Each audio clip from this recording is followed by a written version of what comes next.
Yo creo que en estos momentos en que la justicia ordinaria se cae a pedazos por la ilegitimidad y la corrupción, es un bálsamo de esperanza que la JEP en cambio esté conformada de manera transparente por magistrados de las más altas calidades, que creo que le van a poder devolver a la justicia en general, pero muy en particular a las víctimas del conflicto armado, la confianza en que vamos a ser capaces de proteger sus derechos y restablecer la justicia en Colombia.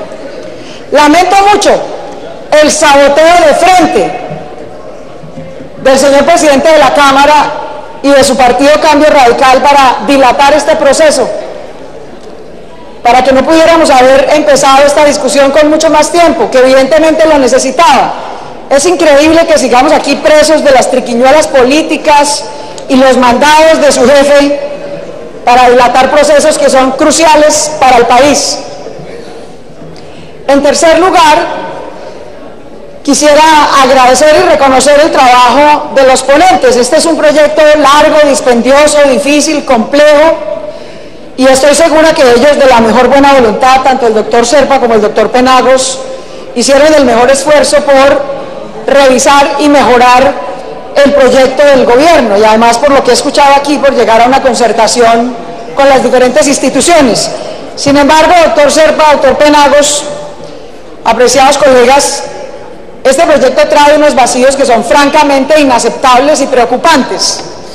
En primer lugar, este proyecto de ley estatutaria es un fraude a las víctimas de Colombia.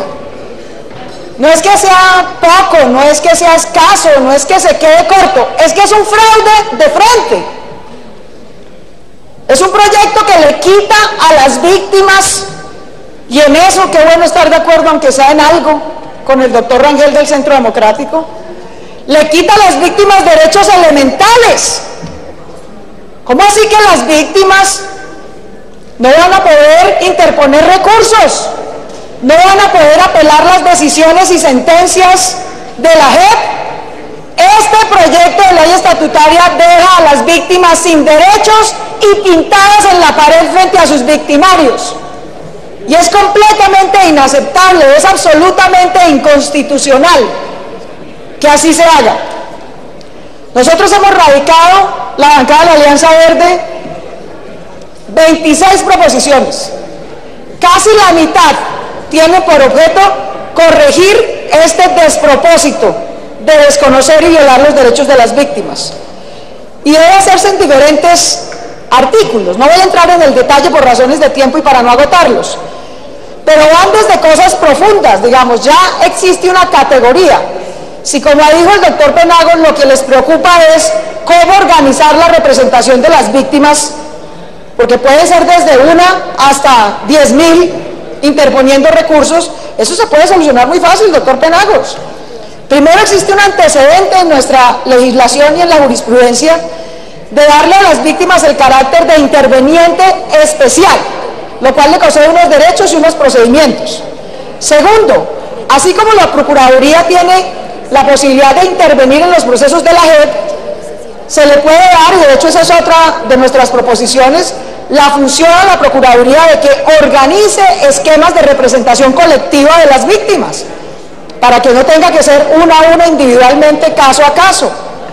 Tercero, se tiene que establecer el derecho claro de las víctimas a poder apelar, no solamente a intervenir, a solicitar pruebas, etcétera, sino a apelar las sentencias. Es que ese es el derecho fundamental en un proceso.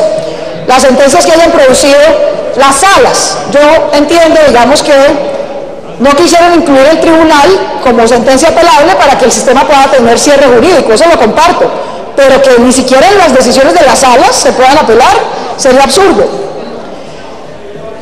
Se debe garantizar que la negativa a reparar, ya hay en unos artículos se habla de resarcimiento y en otros de reparación. No, el estándar legal es reparación integral, y esa es la palabra que se debe usar siempre, no resarcimiento, sino reparación integral.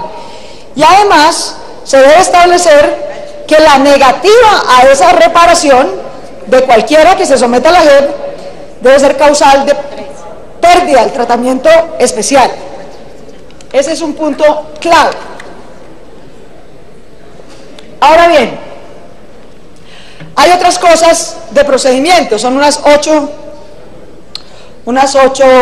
proposiciones en materia de procedimiento, y en eso quiero coincidir en algo que manifestó el fiscal.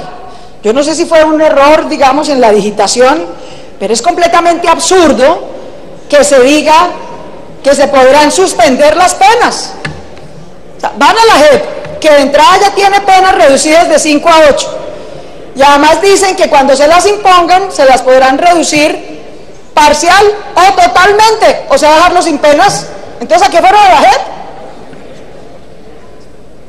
Todavía alguna suspensión parcial por alguna causal muy específica, pero suspender totalmente una pena, eso es igual a no imponer ninguna pena, de manera que eso no tiene sentido. También lo dijo el señor fiscal, el texto debe ser claro en que mientras la Fiscalía no haya trasladado efectivamente los procesos a la JEP, la Fiscalía es perfectamente competente con todas sus funciones para continuar esas investigaciones. De lo contrario, los procesos y las víctimas van a quedar, bueno, y también los victimarios, en un limbo jurídico indeseable. No hay razón para limitar la tutela a las víctimas. No solamente les niegan el derecho a intervenir, a solicitar pruebas, a apelar, sino que además también les limitan el derecho a usar la tutela para providencias contra las decisiones que tomen las secciones. Otra norma clave es que esta ley estatutaria en materia procedimental, la verdad es que no es una ley estatutaria. Deja muchas cosas a la reglamentación, que es en todo caso mucho más arbitraria, de los magistrados. No, una ley estatutaria es para que dé los procedimientos reglados, para que reduzca el margen de arbitrariedad reglamentaria de los magistrados. En eso el señor fiscal tiene razón, nosotros compartimos esa preocupación y hemos radicado aquí varias proposiciones en ese sentido. Y también en términos transitorios, así como la Fiscalía debe tener plena potestad y funciones hasta que no traslade los procesos a la JEP, también nos parece que mientras la JEP no expida sus propios procedimientos reglamentarios particulares, que insisto deben ser mucho más escuetos, porque esta ley debe ser mucho más robusta, debe, en nuestra opinión, dejarse una salvedad, y es que por lo menos apliquen los del Código de Procedimiento Penal, para que no quedemos ahí en un interregno, sino que haya una norma aplicable.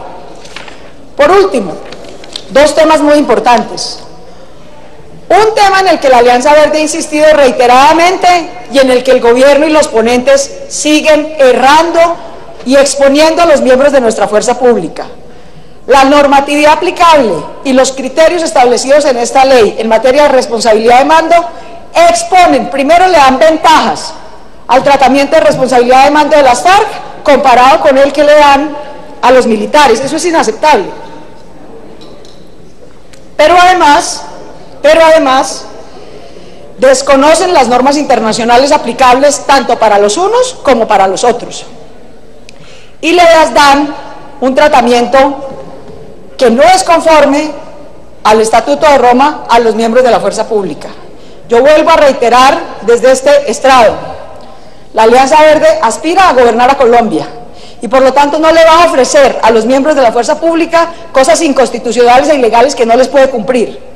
Colombia está obligada, doctor Cepa, usted lo sabe, a cumplir al pie de la letra las normas del Estatuto de Roma, so pena de exponer a los miembros de nuestra fuerza pública a que queden sometidos a una jurisdicción internacional mucho más gravosa que la nacional. Es inaceptable que ustedes expongan a los miembros de nuestra fuerza pública a ese riesgo por la necedad de no ser claros en que la normatividad aplicable es no solamente el derecho internacional humanitario y de derechos humanos, sino también el derecho penal internacional y todo el Estatuto de Roma. Y por último, un tema fundamental para las víctimas, para la posibilidad de que esta transición política realmente conduzca a la paz. Reiteramos nuestra propuesta de que los miembros que se someten a la JEP, en particular los miembros de las FARC, solo puedan acceder a cargos de elección popular una vez hayan sido sancionados y juzgados. Una vez hayan sido sancionados y juzgados, no antes. No antes. Que a este Congreso puedan venir, por supuesto, eso fue lo pactado, después de responderle a las víctimas, después de que nos aseguremos que se sometieron a la jurisdicción, que fueron sancionados, que fueron juzgados, que la pena les fue impuesta. Podría verse la posibilidad de que progresivamente vaya al cumplimiento de la pena y el acceso a derechos políticos y a cargos de elección popular, pero nos parece que el año entrante, en unos cuantos meses, sin haberse sometido, sin haber sido juzgados, sin haber sido sentenciados, puedan venirse aquí a sentar si es que, no, iba a decir si es que resultan elegidos, pero no tienen necesidad de resultar elegidos, tienen unas curules aseguradas. Yo francamente creo que eso, y creemos nosotros desde la Alianza Verde, eso más es el daño que le va a hacer a la paz que la contribución que le va a hacer a la paz y a la reconciliación.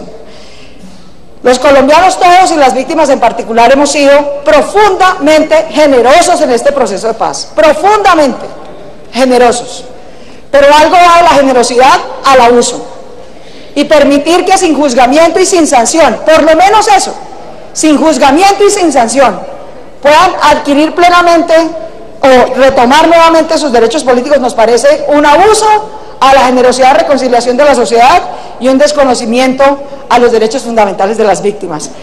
De esos 4 temas versan fundamentalmente nuestras 26 proposiciones que dejamos a consideración, como siempre, con mucho rigor y con mucho juicio, y confiamos en que este proceso y este proyecto no sufra más dilaciones, sea mucho más robusto, reduzca el margen de arbitrariedad interpretativa de los magistrados de la JEP, aunque, como digo, reconocemos y reiteramos nuestra complacencia y nuestro respeto con quienes han sido elegidos, creemos que para ejercer una función imparcial. Vi ayer que ni a las FARC le gustó la designación de magistrados de la JEP, ni a la extrema derecha le gustó la designación de magistrados de la JEP. Eso es lo único que prueba, apreciados colombianos y colegas, es que el comité de escogencia acertó, porque no se trataba de darle gusto ni a los unos ni a los otros, sino de garantizar los derechos a verdad, justicia y reparación de las víctimas y la sociedad. Muchas gracias.